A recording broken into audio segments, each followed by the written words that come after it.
Mirë, ja ku jemi dhe ritakohemi sërish në këtë ditë të parë të javës. Sot është e hënë dhe data shënon 4 prill. Zonja dhe zotrimi mbrëma dhe mirë se jeni stacionuar në emisionin tim. Unë jam Reza Xhaxhiu. Ne do të flasim sot në dy panele diametralisht të kundërta. Paneli i parë, unë e kam me qejf sepse kam ftuar dy miq që vinë nga larg. I them fillimisht mi mbrëma Lutfi Vatës dhe Rushdi Jatës. Mi mbrëma miq, mirë se jeni bashkuar. Kush i njeh e kupton sepse janë sot në studion time, kush nuk i njeh të bëj durim sepse do ta mësojnë sepse janë ata sot. Kanë ardhur nga Londra, pothuajse enkas për këtë bisedë. Fillimisht do të kalojmë në informacionet kryesore të kësaj të hënet të datës 4 prill. Informacioni i parë ka lidhje me skandalin e pasanikëve. Ajo që po flitet sot për çështjen Paper Pambana. Një numër i jashtëzakonshëm dokumentesh sekrete të zbuluara nga një rrjet gazetarësh ndërkombëtar kanë nxjerrë në pah se politikanë, njerëz të pasur dhe të veshur me pushtet kanë fshehur parat në të ashtu quajturit parajsa fiskale dhe këtë herë bëhet fjalë për Panama. Lista e publikuar në faqen e internetit që është krijuar pikërisht për këtë skandal përfshin kryeministrin e Islandës apo Pakistanit, presidentin e Ukrainës, mbretin e Arabisë, presidentin Putin dhe fëmijët e presidentit të Azerbajxhanit. Në skandalin e fshehjes së pasurive në Panama janë përfshirë edhe shqiptarë. Sipas gazetës izraelite Hazret, në bashkëpunëtori njërës për kompanive që ka qenë klient i zyrës Mossack Fonseca, është një shqiptar me emrin Ismail Mulleti.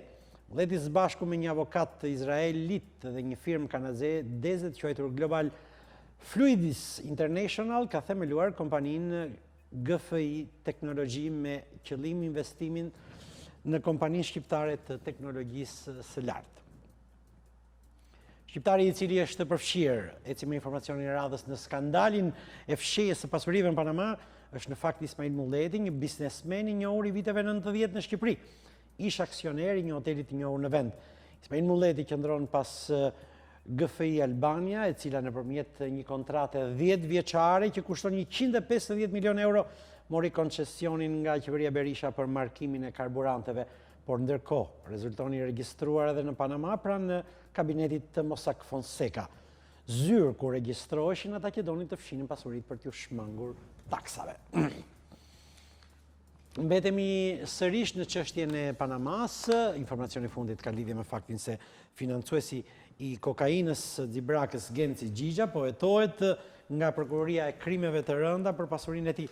Referuar dosjes së dorëzuar në prokurori, Gazeta Panorama shkruan se transaksionet mëdha bankare janë kryer nga Kuba dhe Kanada në drejtim të Panamas, ndërsa për shkrimin në urdhër pagesa ishte ndërtimi një spitali dhe një paneli diellor në vendin e largët në Panama. Mirë, ky ishte edhe informacioni i fundit në bllokun e parë informativ për ditën e sotme. Bllokun e dytë thënë ndryshe infonatën do ta ndjekim me njëherë mbas panelit të parë. I rikthemi edhe një herë të ftuarve të mi. Thash që vinë nga larg, vinë nga në Londra dhe kanë një mision.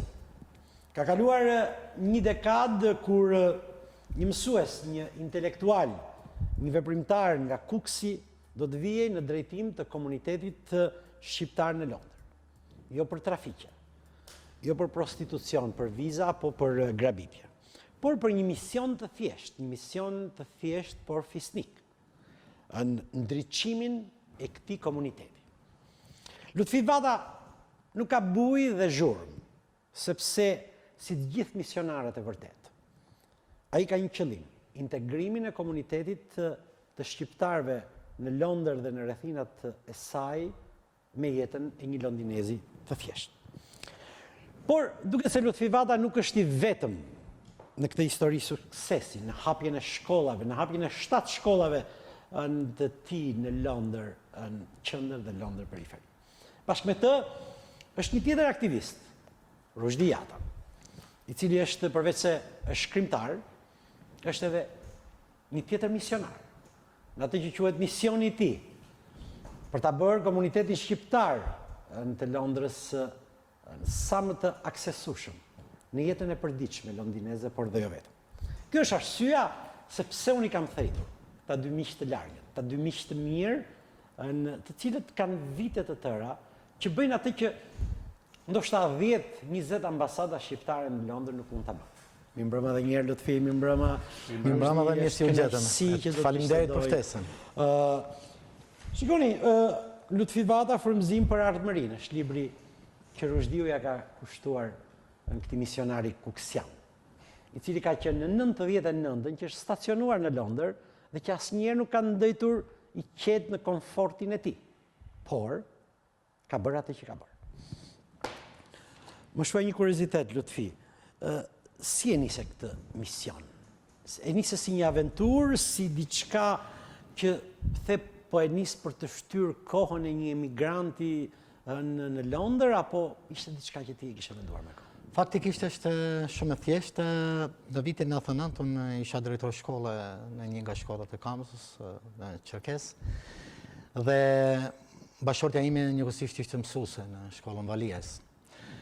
Vendimi ishte shumë i vështirë për ta marrë, por siç ishte si shumë të tjerë në atë kohë për televizor, ajo mania që ta provojmë të emigrojmë, dhe zgjodha Londrën faktikisht. Dhe me 3 shtator të vitit 99, së bashku me djalin e lindur këtu, Alsin edhe bashkëshorten, morëm rrugët e kurbetit, le të themi.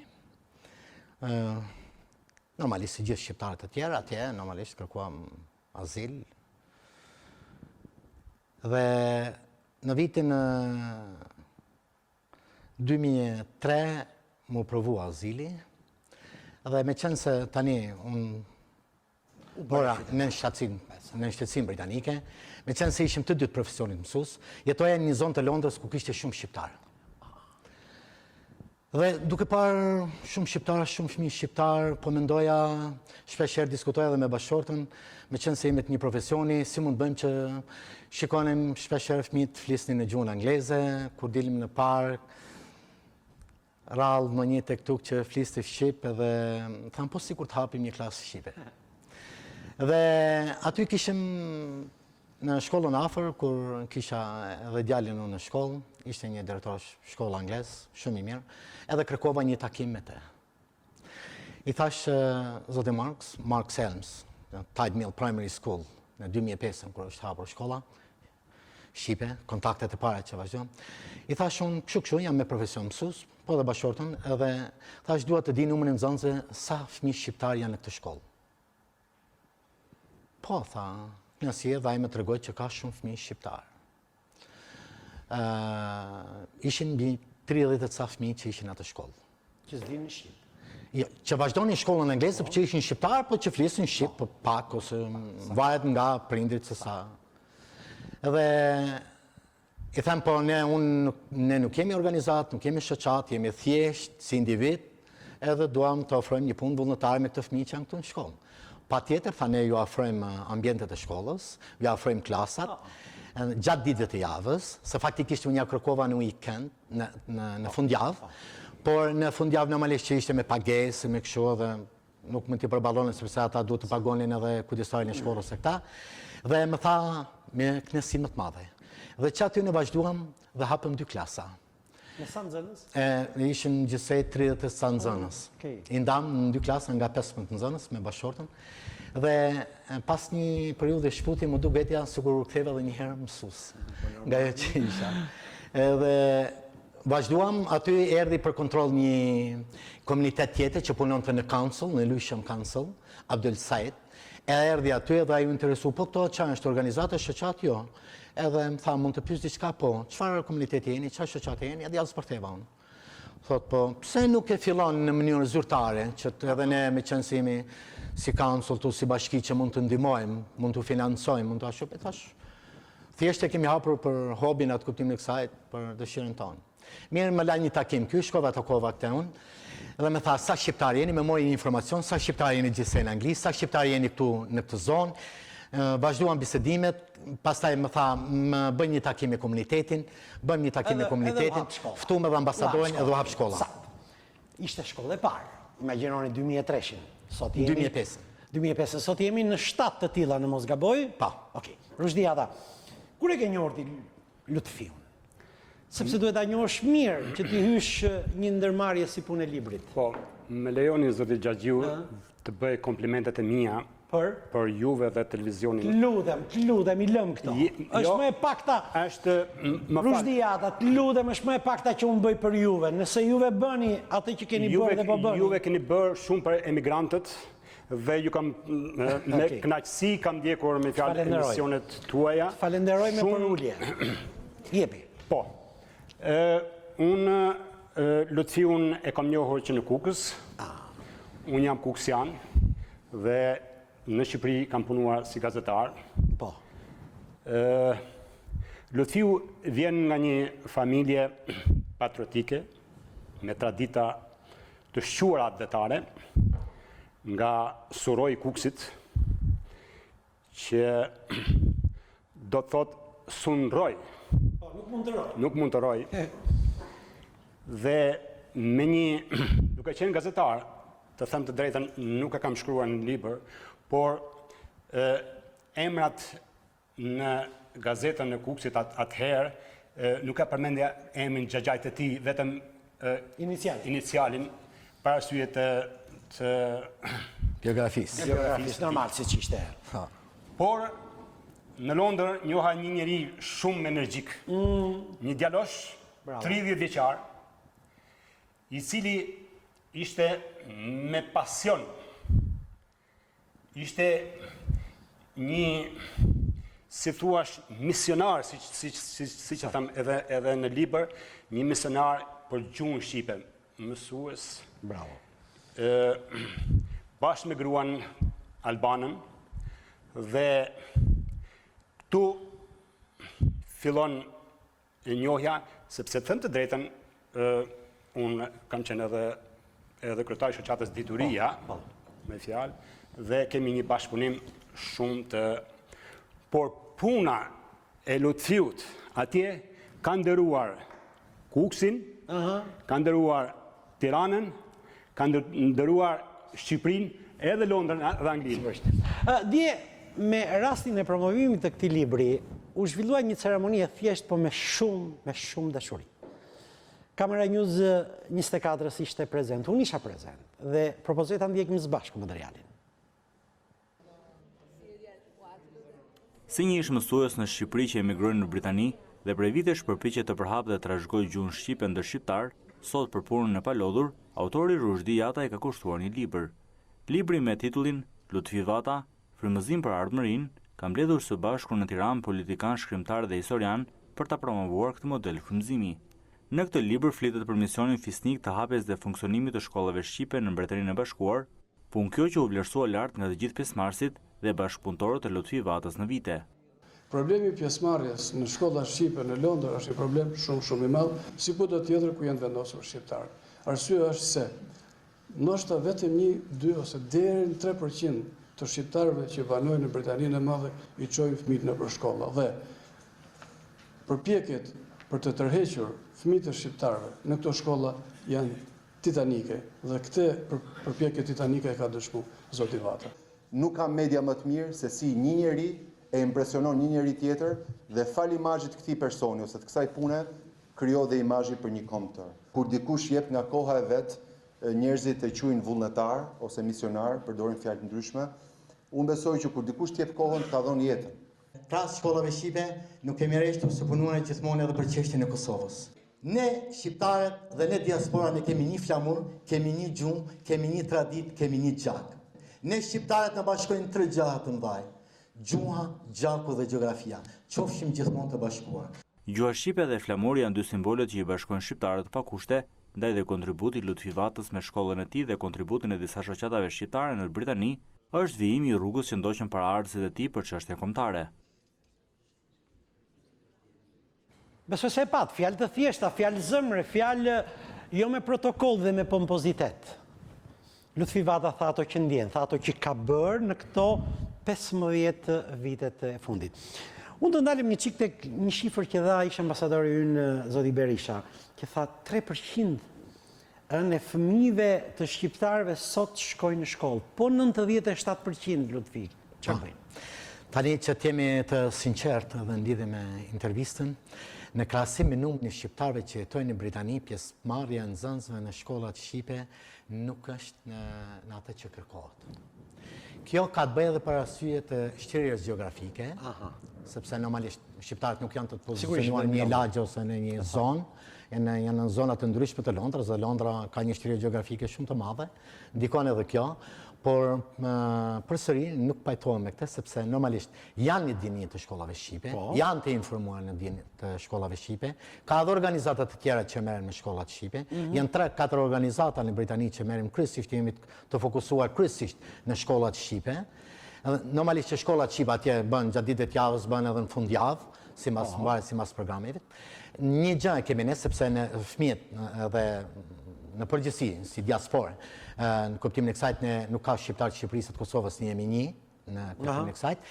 Punojmë me abetare mbar kombëtare, që kemi një bashkëpunim të shkëlqyer me 2 ministrit. E kemi pasur këtë që nga viti 2005 në vazhdim, pastaj që me krijimin e qeverisë Kosovës në vazhdim, kontakte të vazhdueshme, zhvillojmë trajnime të mësuesve nga specialistë dhe kryesisht nga Ministria e Arsimit të Republikës Kosovës dhe të Republikës Shqipërisë. Kemi pas disa bashkëpunime mes 2 ministrive. Kemi gjithashtu edhe seminare që bën në çdo fund viti që bën nga 2 ministrit, që është një seminar që bëhet kryesisht për mësuesin në diasporë. Dhe normalisht nëpërmjet medias, nëpërmjet televizionit tuaj, nëpërmjet emisionit tuaj, nëpërmjet të gjithë dhe thirrja jonë që mund të bëhet në çdo emigranti kudo që ndodhet, jo vetëm në Londër, por kudo që janë, në Itali, Greqi, në vende të ndryshme, në Gjermani, gjithandej, mendoj që është shumë e rëndësishme që fëmijët, sepse sa unë jam mësues me profesion bashkëtor të mësues, unë kam 2 fëmijë dhe fëmijët e mi e kam mësuar gjuhën shqipe më mirë në shkollat shqipe. Jemi sinqert, sepse edhe koha ndoshta nuk është shumë i mjaftueshme që ne jemi të 2 mësues dhe jam shumë i lumtur dhe jam shumë kënaqur që fëmijët e mi flasin shumë mirë shqipen dhe e kanë mësuar shqipe në shkollat shqipe. Edhe ju veni në Londër? Po. A keni, ose ja, pyetja është e përbashkët, keni një listë të saktë të shqiptarëve që janë sot që jetojnë? Kush mund ta ketë këtë gjë? Një database? Sipas të dhënave që ka Ministria e Jashtme, me fjalë, tani për tani jetojnë rreth 100.000 shqiptarë bashkë me gjithë kosovarët. Me kosovarët në Angli, duke përfshirë edhe Skotlandën. Por është edhe një numër tjetër që mundet që të parasysh se po vinë vazhdimisht edhe desha të thosha diçka, zoti Xhaxhiu, pse një libër i tillë për Lutfi Vatën? Në Londër janë shumë kryetarë shoqatash, siç tha zoti Vata, që ushtrojnë aktivitetin e shkollës shqipe, por me sa di unë, vetëm Lutfi është mësues. Ne kemi profesione tjera, por që janë të nderuar, që janë kryetarë shoqatash, por me sa njohun, Lutfi është mësues dhe është në frontin që i takon.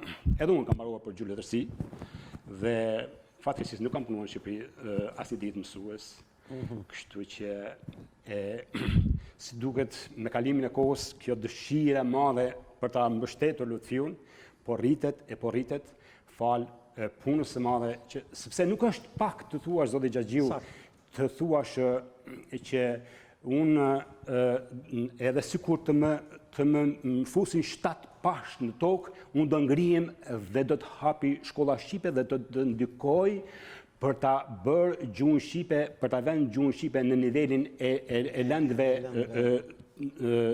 të provimit shtetëror, siç quhet GCSE, siç bëjnë komunitetet e tjera. Dhe kjo është me fjalë vërtet një thënie që ngërthen një punë të madhe atje, një kontribut të gjithanshëm me kolegët e tij, me stafin e tij. Zoti Vata, si menaxhoni juve 7 shkolla njëkohësisht? Për sa i përket mësuesve, organizimin? Normalisht, siç thash, pas asaj ne krijuam shoqatën në mënyrë ligjore, që është charity organization, që quhet në gjuhën angleze dhe limited company by guarantee. Filluam të aplikonim për fonde të vogla në përbashki dhe komunat ku kemi të përqendruara shkollat, sepse ne patëm hap në disa zona, në disa bashki të Londrës, shkolla shqipe aty ku ishin shqiptarë të përqendruar, aplikonin për fonde të vogla. Dhe si që thash, në shkollat i kemi në fundjavë, e ke për të shtuneve të djelave, operojmë me qëllim që në atë kuptim që edhe të kontrolloj shkollat të shtune djele dhe orarit të ndërtojmë në mënyrët të atil që të kemë mundësi që të kontrollojmë shkollat së më shumë. Kemi edhe supervisor, asistent që kemi të shkollave. Mësuesit janë të kualifikuar në gjuhën shqipe dhe në gjuhën angleze, dhe normalisht që janë rezident aty shteti, sepse janë disa rregulla, disa parime bazë ligjore që duhet jenë aty. Kemi bërë disa përpjekje edhe disa shoqat tjera për njohjen e gjuhës shqipe si në sistemin anglez, por është e vështirë. Jemi munduar një mbilës që në vitin në 2009. Çfarë thon anglezët? Në 2009 ka qenë iniciative ish ambasadorit Zef Mazi, me gjithë forumin i shoqatave, se ne patëm krijuar dhe një forum të shoqatave që me shpallën e pavarësisë Kosovës, që do flasim ndoshta edhe për këtë pjesë. Dhe patëm ishte një nismëtar, një deputet anglez, John Grogan, me disa miq të tij që munduan dhe kaloi një mocion në parlament, po duhet puna vazhdon. Por normalisht që të jemi sinqert nuk shikojnë, shpresojmë, le të shpresojmë. Sa është numri i nxënësve që janë në 7 shkollat tuaja? Kur kemi filluar fillimisht në shkollat që kemi patur, ne kemi patur mbi 500 nxënës, faktikisht, që është e vërteta. Por pastaj normalisht edhe për arsye të fondeve dhe për arsye të zonave të ndryshme të Londrës, të shtires geografike, nuk është ky numër, kuptimin e kësaj. Normalisht që shpresojmë, sepse shumë prind me qenë se tani është edhe digitalbi, është edhe kjo edhe në online, edhe ndofta edhe shumë prindër që janë të interesuar për rrugën e gjuhës dhe traditës, kulturës, ose më tepër punojnë edhe vetë me fëmijët. Sa është numri i shkollave Rushdi, nëse e di, në Londër sot, përveç 7 që ka Lutfiu? Janë gjithsej rreth po themi 30 shkolla. Janë 30 shkolla. Janë 30 shkolla, me fjalë. Po si cilësia janë... Ka ende për të bërë. Do desha të them se, si që tha edhe Lutfiu, mbështetja nuk është në atë nivel që ne dëshirojmë nga Shqipëria, por kemi një mbështetje tjetër. Është një mbështetje më shumë shpirtërore, e di si më thanë njerëzit me fjalë kur hapa unë shkollën e para Shqipe atje, edhe Zoti ka për të ndihmuar, sepse po punon për mësimin e gjuhës shqipe të fëmijëve. Okej, dakord. Lutfi, Zoti të ndihmon, por nëse s'ndihmon shteti yt, si do t'ja bëjmë? Rushdiu tha që nuk është ajo mbështetje që prisnim. Ku çalon? Raporti i Tiranës zyrtare, i Ministrisë Arsimit tonë me shkollat tuaja? Faktikisht, unë kam pas gjithmonë takime të shpeshta me ministër. Po kjo është njëra gjë, mund të kesh takime dhe këtë zero mbështetje. Qoftë edhe me kryeministër, president nga shteti i Kosovës dhe nga shteti jonë. Ne nuk e kemi kërkuar ndonjëherë mbështetje financiare nga shtetet tona. Ndofta ka momenti që të kërkojnë edhe mbështetje financiare. Ndofta ka momenti që të kërkojnë edhe mbështetje financiare. Por më shumë kemi kërkuar trajnime, baza materiale didaktike mësimore, tekstet mësimore, që faktikisht nuk kemi pse kemi patur këtë mbështetje, në tekstet i kemi marrë, bashkëpunimi ka qenë. Atëherë çka ka çaluar? Tani ndofta është momenti që normalisht do vi koha që pse jo, siç e kanë edhe komunitetet tjera, që mësuesit të paguhet nga shteti vet. Pse kështu është praktika? Po shumë komunitete të tjera e kanë që mësuesit paguhen ose paktën fëmia kur të marrë shkollën shqipe të marrë një certifikat të legalizuar nga Ministria e Arsimit, që të marrë një certifikat zyrtare që nëse bën vaki, ndofta një prind do të kthehet në Shqipëri me fëmijët e tij dhe atëherë si do të regjistrohet në shkollën shqipe këtu, siç ndodhi me rastin e Greqisë. Fjala vend që për arsye të krizës ekonomike shumë prind u kthyen nga Greqia dhe patën shumë vështirësi, qoftë edhe Ministria e Arsimit dhe drejtorit arsimore, si për të stabilizuar fëmijët në... Keni bërë ju një kalkulim si shoqat se sa i duhet buxhetit shtetit shqiptar për të përballuar këto kërkesa? Tashi që çdo person ose çdo shoqat ban buxhetin e vet për anën financiare vetën që ka, po të algoritësh në Po jo, po sa do t'i duhesh ishte shqiptar për t'u mbështetur? Ma menja që do i duhen ai shumë e madhe në kuptimin e kësaj paraçor mësimi dhe aq ditë mësim sa bëjnë javë mësuesit me shkolla shqipe. Lucio din më mirë, po është një pengesë që gjua shqipe të njihet si gjuhë e gjithësisë me fjalë si land provimi, duhet të jetë një fond parash, zoti Lucio, ju e dini shumë mirë, një fond që të përdoret pastaj nga të tjerët, jo nga shoqatat, po të përdoret nga të tjerët për problemet e përkthimeve e gjëra të tjera, me fjalë që të jetë në Nuk është ky problemi. Pyetja ishte në kuptimin e kësaj sa duhet të jetë buxheti i shtetit për financuar mësuesit për menaxhuar shkollat shqipe në Britani. Jo, nuk është ajo qëllimi. Qëllimi është sepse të bësh një buxhet të tillë, nuk besoj që është ndonjë shumë marramendse që shteti nuk e përballon. Shteti përballon gjëra shumë më të mëdha se kaq, në kuptimin e kësaj. Kështu që ndoshta është momenti pse jo në vazhdim normalisht edhe gjë të tillë do kërkohet nga shtetet tona. Zoja Ministre e Arsimit, zoti Kryeministër, kjo që po lexoj nuk vjen nga deputetët tuaj. Vjen nga deputetja e Parlamentit Britanik, Karen Book. Shikoni se çfarë thot për zotërinjt këtu. Ju lutem, çojeni përpara këtë frymëzim të jashtëzakonshëm si një shembull për të gjithë Anglinë, mes komuniteteve të tjera. Bajeni mend këtë, zoja Ministre. Nuk e ka thënë deputeti i forcës tuaj politike, apo i asaj opozitare këtu ke ne. E ka thënë një parlamentare angleze. Dhe për kë? Për këta njerëzit tanë që janë atje. Abe. Ecim më tej. Në shkollat tuaja mësojnë edhe kosovarët, fëmijët e kosovarëve. Patjetër. Mësojnë me të njëjtat në tekste siç mësojnë. Si është raporti? Ne fëmijët strukturën mësimore e kemi në këtë mënyrë. Fëmijët vinë nga mosha 5 deri në 15 vjeç. Dhe i kemi të ndarë sipas grup moshave dhe grup niveleve. Në çdo shkollë bëhet një test për të parë nivelin e fëmijës, se sa e flet gjuhën shqipe. E flet në të shkruar, e flet në të lexuar, apo thjesht e flet, në kuptimin e kësaj. Dhe programi mësimor bëhet në lidhje me tekstet mësimore që kemi, që të cilat na kanë ndihmuar shumë faktikisht me këto tekstet e reja të fundit që kanë dalur, dhe bëhet vullnetarisht nga mësuesit me një grup specialistë të mësuesve që ndahet sipas grup niveleve dhe grup moshave. Okej. Ne do të shkojmë tani në Londër ku do të shikojmë se çfarë thon disa nga njerëzit që janë mësues, janë prindër, janë dashamirës të Lutfiut dhe Rëzviut. Ndjekim së bashku materialin.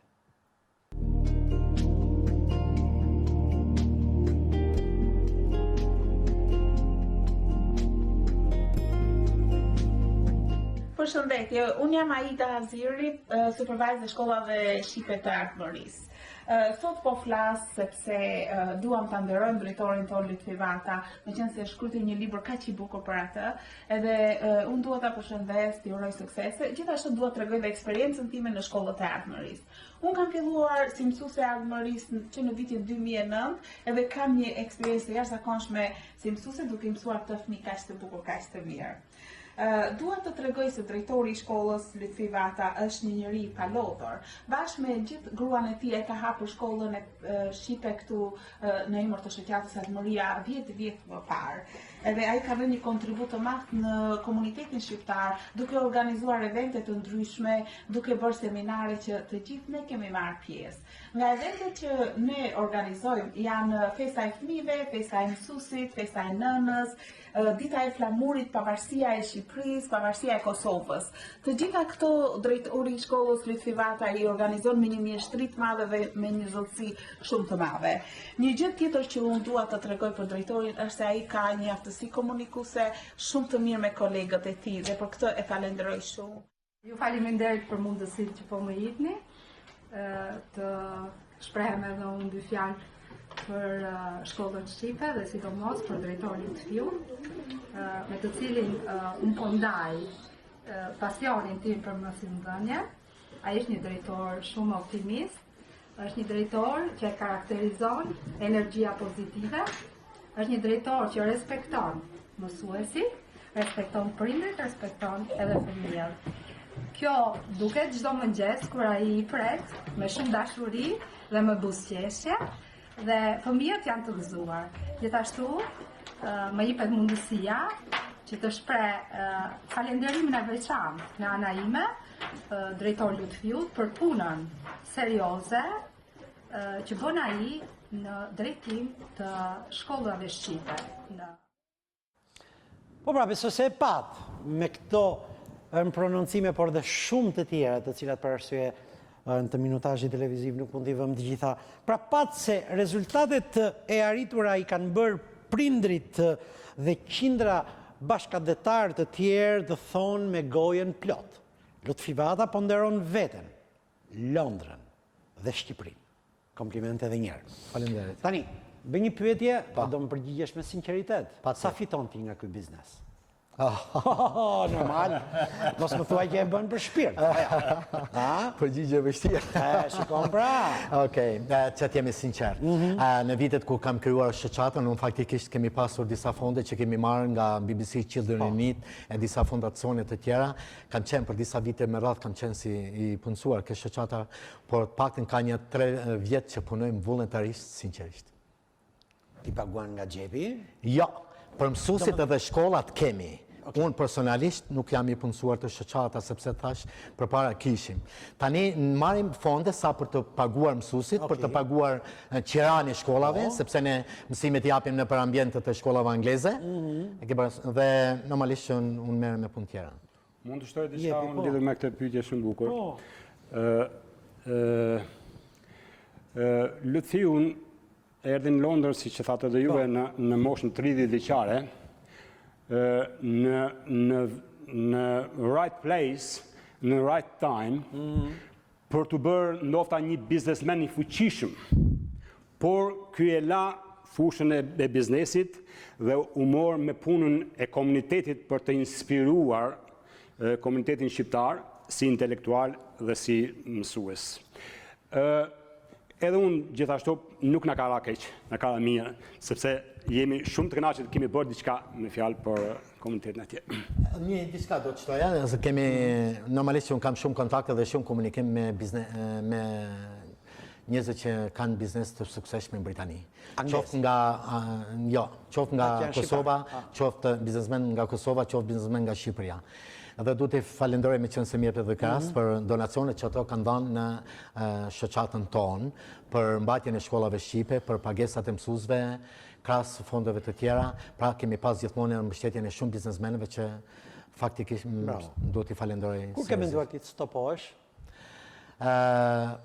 Kur u bë ky libër, më bëre një pyetje, tha, si më burr, tha, libër ti tani, tha, e mbyllë karrierën? Jo, thash, pyetje e drejtë, thash, po të themi diçka, tani është vetëm fillimi.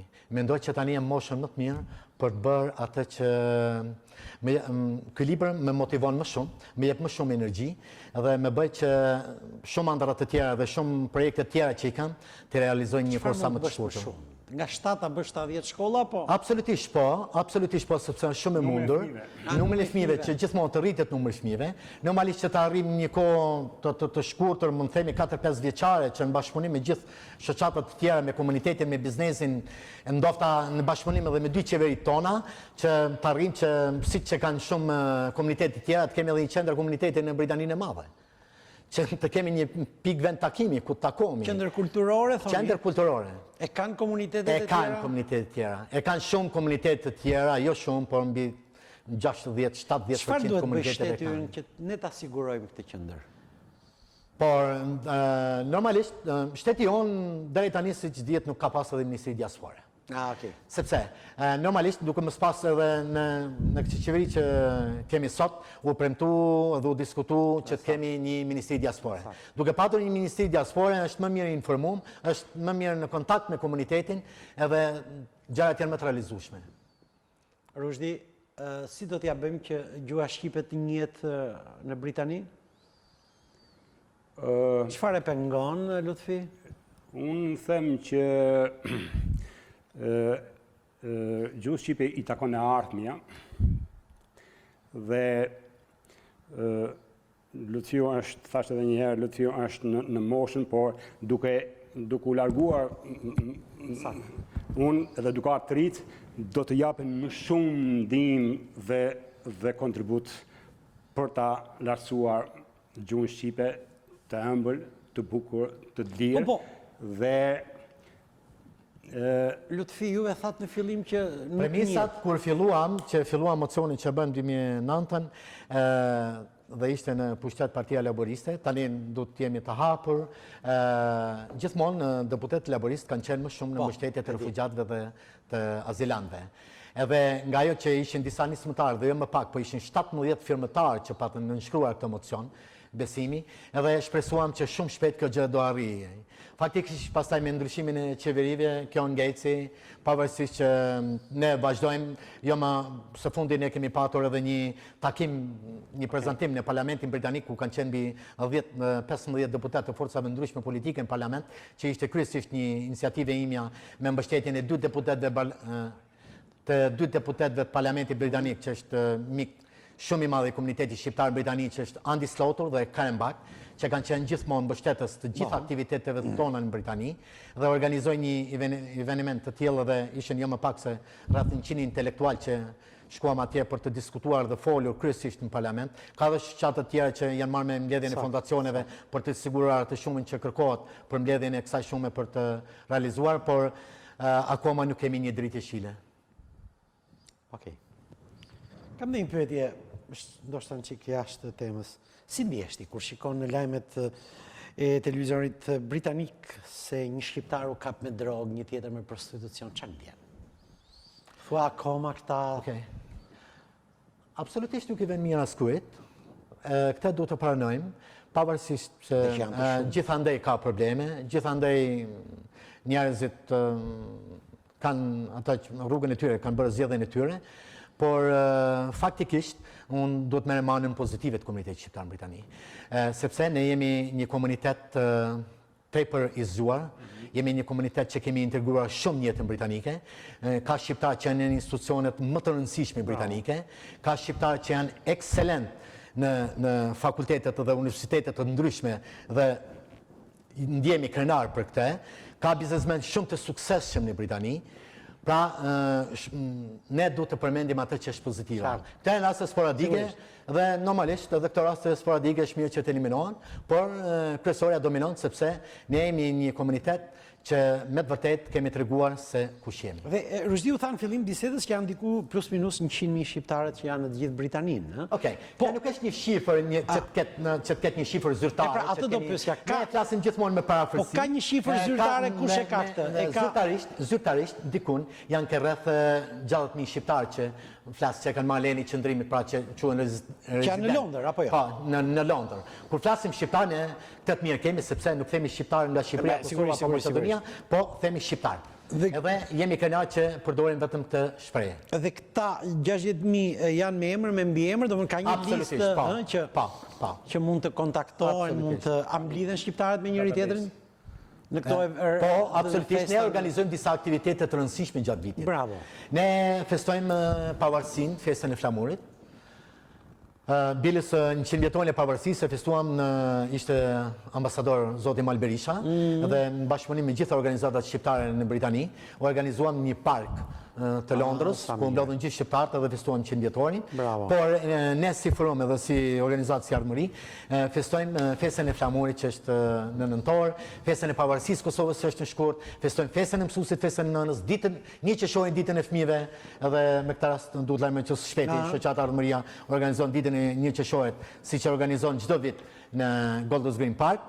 Edhe festojmë edhe festën e mbyllit vitit, ose zgjedhja e bordit drejtues, që kam derin të përshëndes edhe bordin drejtues me këtë rast, që kam një bord tepër të kualifikuar, edhe tepër punëtor, dhe shpresoj që shoqata Ardhmëria do arrijë projektet të saj në mënyrën më të mirë. Mirë, të nderuar miq. Këta ishin pra dy miqtemi që erdhën nga larg, nga Londra. Dy misionar të mirë, të urtë, pa bujë, që bëjnë detyrën e tyre, atë që do t'i duheshin shumë ambasadave ta bënin, dhe që nuk ndihen. Unë falenderoj Rushdi Jatën, falenderoj që ishe me mua. Falenderoj Lutfi Vatën, Falenderoj Lutfi. Falenderoj kënaqësia është e telespektatorëve të mi. Për atë çfarë po bëni juve për këtë komunitet të madh të shqiptarëve që janë sot në Londër dhe në Britani, të cilët kanë nevojë të ndriçohen. Fëmijët e tyre kanë nevojë të ndriçohen. Fëmijët e tyre kanë nevojë të ruajnë gjuhën shqipe. Dhe fal këtyre njerëzve, dhe brapa këtyre atij korpusit të madh të mësuesve, që punojnë me një devotshmëri dhe një përkushtim. Ata fëmijë do ta ruajnë gjuhën shqipe. E pash në vendosmërinë e Lutfiut edhe të zotit Jata. Faleminderit edhe një. Faleminderit. Ne idhemi ndërkohë në Infonat, në rubrikën tonë, nga cila do të veçonim faktin se presidenti Nishani ka kthyer për rishqyrtim kuvendit ligjin për masa shtesë të sigurisë që parashikon vendosjen e kamerave në ambientet publike. Do të kalojmë pas ka filluar këtë mëngjes zbatimi i marrëveshjes firmosur mes Bashkimit Evropian dhe Ankaras për deportimin në Turqi të refugjatëve që ndodhen në Greqi. Këto dhe informacione tjera në 2 minuta në Infonat. Regjia më ndihmon me siglen.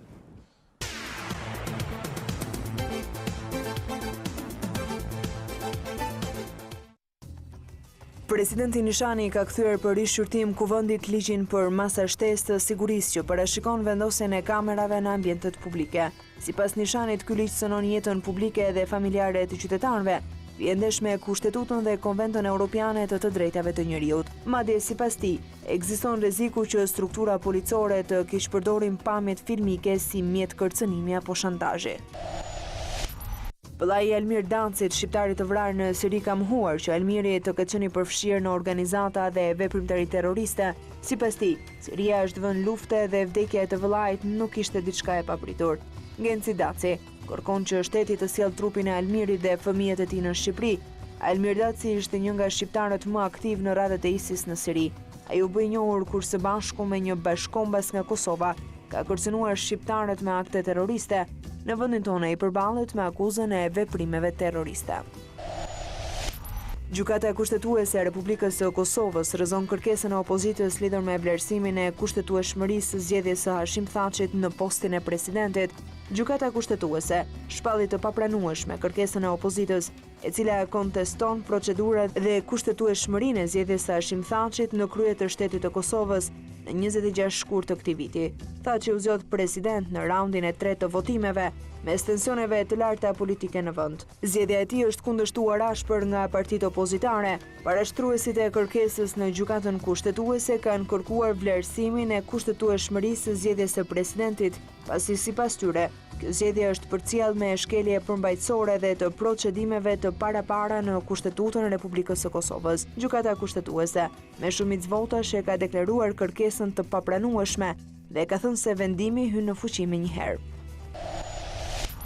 Filloi këtë mëngjes zbatimi i marrëveshjes së firmosur mes Bashkimit Evropian dhe Ankaras për deportimin në Turqi të refugjatëve që ndodhen në Greqi dhe tërheqja e të tjerëve nga Turqia drejt Gjermanisë. BBC njofton se të shumt ishin refugjatët nga lindja e mesme, të cilët mbushën tragetet në ishullin grek të Lesbosit herët në mëngjes.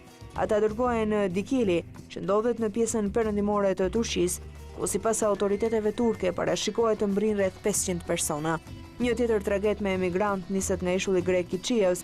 Ministri i Brendshëm turk ka deklaruar se emigrantët jo sirian do të deportohen, ndërsa sirianët do të dërgohen në kampet e refugjatëve në Turqi, ku do të zëvendësojnë ata të cilët do të dërgohen direkt në Europë si pjesë e këtij plani.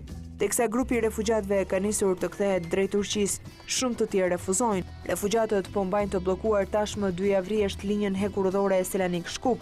Ata kërkojnë me çdo kusht hapjen e rrugës ballkanike dhe thonë se nuk do të kthehen pas në Turqi. Gjermania mori 16 emigrantët e parë sirian sipas marrëveshjes së firmosur mes Bashkimit Evropian dhe Turqisë, të cilët zbritën në Hanover.